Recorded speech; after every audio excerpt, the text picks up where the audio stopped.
ቡቡዬ ቀብራራው እንግዲህ ለፍቅረኛው ለሚስቱ ለልዕልቷ አይምዬ እየዘፈነ መጥቷል ማለት ነው። ቅመምዬ ይገባታል ማለት ነው። እና በጣም በቃ እነዚህ ልጆች ማለት ነው በጣም ደስ እያሉኝ ነው። ፍቅር የሆኑ ልጆች በቃ ፈጣሪ አይለያችሁ።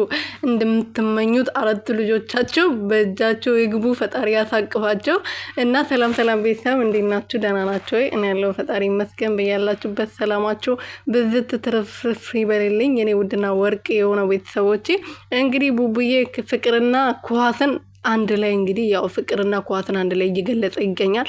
ኳስን በጣም ስለሚወድ በዛ ላይ ደግሞ ሩቲ ማነው አይምዬም በጣም ስለሚወዳት በጣም ስለሚያፈቅራት አንድ ላይ ለሁለቱም ነው የዘፈነው። እንግዲህ ፍቅሩን እየገለጸ ነበረ ለሁለታቸውም፣ ለሚስትየውም፣ ለልዕልቷም፣ ለጨረቃውም ማለት ነው። በዛ ላይ ደግሞ ኳስ ትላንት አሸንፏል። በጣም ደስ ብሎት ደስታውንም እየገለጸ ነበረ።